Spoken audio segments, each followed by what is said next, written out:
दोस्तों, क्या आपने कभी सोचा है कि 2025 में वो कौन से बिजनेस आइडियाज है जो आपको बिलियनर बना सकते हैं? आज हम बात करेंगे 5 ऐसे यूनिक और प्रॉफिटेबल आइडियाज की जो सिर्फ नए नहीं है लेकिन इंडिया के फ्यूचर के लिए गेम चेंजर है। और ये आइडियाज सिर्फ बड़े शहरों के लिए नहीं, छोटी सिटीज और टाउन्स के लिए भी रिलेवेंट है। तो चलो शुरू करते हैं और इस वीडियो को एंड तक जरूर देखना अगर आपको फ्यूचर बिलियनर बनना है तो। सबसे पहला आइडिया है एग्रीटेक का। दोस्तों, क्या आपको पता है कि इंडिया की जीडीपी का 17% एग्रीकल्चर सेक्टर से आता है? लेकिन हमारे फार्मर्स आज भी बेसिक चैलेंजेस फेस कर रहे हैं। अनप्रिडिक्टेबल वेदर, लो यील्ड्स और हाई प्रोडक्शन कॉस्ट। लेकिन दोस्तों, यहाँ एक सॉल्यूशन है जो गेम चेंजर बन सकता है। एग्रीटेक और स्मार्ट फार्मिंग सॉल्यूशंस। ये ना सिर्फ फार्मिंग को मॉडर्न बनाता है लेकिन फार्मर्स के प्रॉफिट को भी बूस्ट करता है। तो आइए समझते हैं कैसे।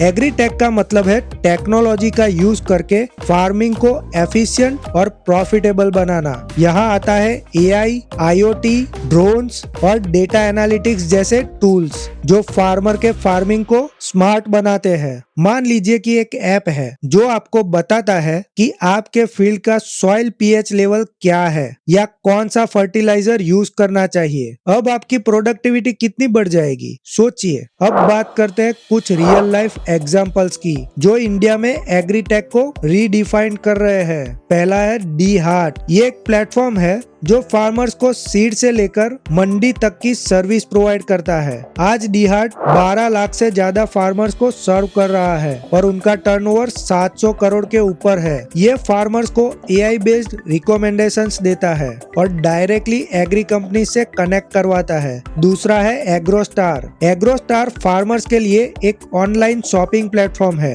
जहां वो सीड्स, फर्टिलाइजर्स और पेस्टिसाइड्स ऑर्डर कर सकते हैं। इस प्लेटफॉर्म के जरिए 5 मिलियन फार्मर्स अपने इनपुट्स डायरेक्टली घर पे मंगवा रहे हैं। कितना कन्वीनियंट है ना। और तीसरा है फसल, एक आईओटी बेस्ड सॉल्यूशन जो फार्मर्स को रियल टाइम वेदर डेटा देता है और क्रॉप हेल्थ भी मॉनिटर करता है। एक केस स्टडी के मुताबिक कर्नाटका के एक फार्मर ने फसल यूज करके अपने मैंगो ऑर्चिड के वाटर यूजेज में 20% की कटौती की और प्रॉफिट 30% बढ़ गया।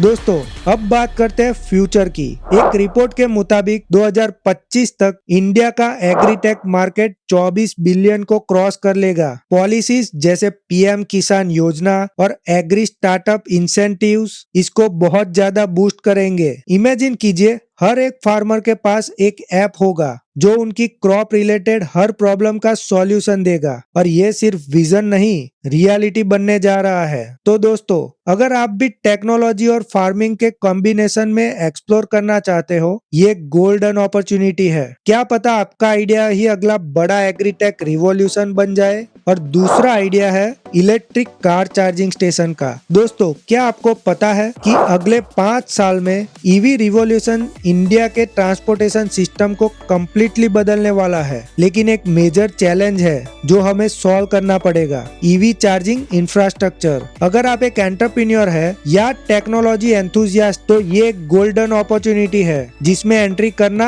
आपको इंडस्ट्री लीडर बना सकता है। दोस्तों, ईवी एडॉप्टेशन की स्पीड को समझना बहुत जरूरी है। आपको ये जानकर हैरानी होगी कि 2030 तक इंडिया में 40 लाख से ज्यादा ईवीज होंगे, लेकिन अभी भी सिर्फ 2700 पब्लिक चार्जिंग स्टेशंस है। मतलब डिमांड और सप्लाई में बहुत बड़ा गैप है और ये $1 बिलियन की अपॉर्चुनिटी बन सकता है। और ये सिर्फ बिग सिटीज के लिए नहीं बल्कि टायर 2 और टायर 3 टाउन्स के लिए भी रिलेवेंट है। अब सवाल आता है, आपको ये बिजनेस क्यों शुरू करना चाहिए? Let's talk about some key benefits. पहला है गवर्नमेंट सब्सिडीज। इंफ्रास्ट्रक्चर के लिए FAME 2 और स्टेट लेवल पॉलिसीज आपको टैक्स बेनिफिट और सब्सिडीज देते हैं। दूसरा है हाई ROI। इनिशियल इन्वेस्टमेंट के बाद हर चार्जिंग स्टेशन पर आपका प्रॉफिट फिक्स होगा और मार्केट में डिमांड कंटिन्यूसली बढ़ती रहेगी। और तीसरा है ब्रांड बिल्डिंग। अगर आपका नेटवर्क रिलायबल और वाइड स्प्रेड है तो आप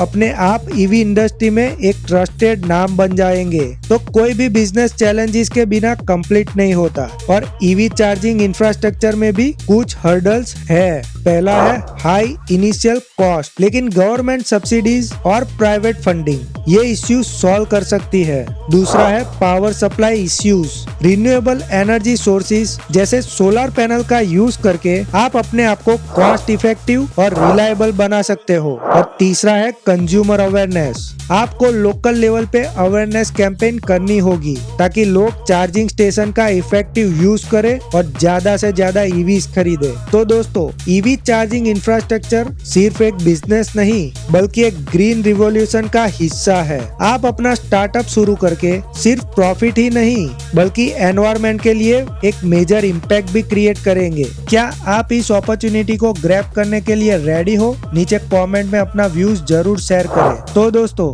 अब आते हैं तीसरे आइडिया पे, पर ये तो अभी शुरुआत है, अभी तो बहुत सारे आइडियाज आने बाकी है। तो जल्दी से चैनल को सब्सक्राइब कर ले क्योंकि मैं और मेरे वीडियोस आपको सक्सेसफुल और बिलियनर बनाने में मदद कर सकते हैं। तो दोस्तों, तीसरा आइडिया है एडटेक स्टार्टअप का। आज के फास्ट चेंजिंग वर्ल्ड में सिर्फ डिग्रीज काफी नहीं है, इंडस्ट्री रेडी स्किल भी होना जरूरी है। इंडिया में यूथ का एक ह्यूज पॉपुलेशन है, लेकिन क्या उनके पास वही स्किल्स है जो इंडस्ट्री डिमांड करती है? यहाँ आता है एडटेक का रोल, जो स्किल डेवलपमेंट के लिए रिवॉल्यूशन ला रहा है। इंडिया की वर्कफोर्स दुनिया की सबसे बड़ी बन रही है, लेकिन एक शॉकिंग स्टैटिस्टिक सुनो, केवल 25% इंडियन ग्रेजुएट्स को एम्प्लॉयर्स इंडस्ट्री रेडी मानते हैं। मतलब एजुकेशन और एम्प्लॉयबिलिटी के बीच एक बड़ा गैप है। ये गैप फिल करने का काम एडटेक प्लेटफॉर्म कर सकते हैं, जो प्रैक्टिकल और जॉब ओरिएंटेड स्किल्स पे फोकस करते हैं। तो दोस्तों, एडटेक प्लेटफॉर्म्स कैसे आपके और मेरे जैसे लर्नर्स के लिए गेम चेंजर बन रहे हैं? Here are some key benefits. पहला है अफोर्डेबल लर्निंग। ट्रेडिशनल कोर्सेज के मुकाबले एडटेक प्लेटफॉर्म्स कॉस्ट इफेक्टिव है। एक हार्वर्ड लेवल का कोर्स एडटेक पे अफोर्डेबल प्राइस पे अवेलेबल है। दूसरा है फ्लेक्सिबिलिटी। ऑनलाइन लर्निंग आपको अपने पीस टाइम और अपनी कन्वीनियंस के अकॉर्डिंग लर्निंग करने का मौका देता है। और तीसरा है personalisation. AI based learning platforms आपको वीक एरिया आइडेंटिफाई करने में बहुत बड़ा योगदान दे सकते हैं, जो एडटेक के लिए गेम चेंजर हो सकता है। और चौथा है इंडस्ट्री रिलेवेंस। इन प्लेटफॉर्म्स के tie ups directly industry leaders के साथ होते हैं, जो एंश्योर करते हैं कि उनके कंटेंट रियल वर्ल्ड एप्लीकेबल हो। और अगर हम गवर्नमेंट की बात करें तो इनिशिएटिव्स जैसे स्किल इंडिया मिशन और डिजिटल इंडिया एडटेक स्टार्टअप्स को सपोर्ट कर रहा है। एनएसडीसी ने भी मल्टीपल एडटेक प्लेयर्स के साथ कोलैबोरेशन किया है, जो वोकेशनल ट्रेनिंग और अपस्किलिंग को प्रमोट करती है। तो दोस्तों, इन सारी बातों से आप समझ गए होंगे कि एडटेक स्टार्टअप में अभी भी बहुत ज्यादा अपॉर्चुनिटी बाकी है, जिसको आप 2025 में ग्रैब कर सकते हो। और सबसे इम्पोर्टेंट बात, अगर आप अपने लर्नर्स की परफॉर्मेंस एआई के सॉफ्टवेयर से जोड़ दे तो उनको उनके बारे में एक्यूरेट स्टैटिस्टिक प्रोवाइड कर सकते हैं और आप इंडस्ट्री में डिफरेंशिएशन ला सकते हैं। और दोस्तों, चौथा आइडिया है हाइपर लोकल लॉजिस्टिक प्लेटफॉर्म्स। अभी भी रूरल इंडिया में डिलीवरी सिस्टम बहुत इनएफिशिएंट है। आप AI enable last mile delivery service शुरू कर सकते हो, जो ड्रोन्स का यूज करे, जैसे डूंजो, जो अर्बन इंडिया में बूम कर रहा है। वैसे ही आप रूरल और सेमी अर्बन इंडिया के लिए ये मॉडल एडॉप्ट कर सकते हो। और अगर दूसरा मैं हाइपर लोकल लॉजिस्टिक का आइडिया दूं तो आप मोस्ट अफोर्डेबल प्लेटफॉर्म भी बना सकते हैं, जो बहुत सारी ई कॉमर्स प्लेटफॉर्म्स को मदद कर सके, क्योंकि रूरल इंडिया में नेटवर्क बनाना बहुत कॉस्ट एफिशिएंट है, क्योंकि वहाँ पे सस्ता एम्प्लॉयमेंट मिल सकता है, जो पूरी इंडस्ट्री में गेम चेंजर हो सकता है। और अगर आप अर्बन एरिया से नहीं आते तो ये आइडिया आपको सबसे प्रैक्टिकल लगेगा। और अब बात करते हैं आखिरी आइडिया की, renewable energy microgrids. Rural area में रिलायबल इलेक्ट्रिसिटी एक मेजर इश्यू है। आप एक सोलर या wind energy based microgrid setup कर सकते हो, जो पे एज यू गो मॉडल पे काम करे। एक कंपनी है हस्क पावर सिस्टम्स, जो बिहार और यूपी के विलेजेस में ऐसे ग्रिड बना रही है और 50% कॉस्ट में इलेक्ट्रिसिटी दे रही है। और ये मॉडल्स अभी भी बहुत इनिशियल लेवल लेवल पे है। तो अगर आप इसमें 2025 तक घुस जाए तो आप इंडस्ट्री में रिवॉल्यूशन ला सकते हैं। दोस्तों, ये थे वो 5 आइडियाज जो 2025 के लिए परफेक्ट है। अगर आप में पैशन है और आप इंडिया के फ्यूचर में कुछ कंट्रीब्यूट करना चाहते हो तो ये आपके लिए गोल्डन चांस है। कौन सा आइडिया आपको सबसे ज्यादा पसंद आया, कमेंट में जरूर बताएं। और अगर वीडियो पसंद आई हो तो लाइक करना ना भूलें। और ऐसे ही नए नए आइडियाज आपको चाहिए या फिर आप अपने आप में एंटरप्रेन्योरल स्किल्स डेवलप करना चाहते हो तो मेरी चैनल को जल्दी से सब्सक्राइब कर दे, क्योंकि अभी तो शुरुआत है, आगे बहुत सारे आइडियाज आने बाकी है। धन्यवाद।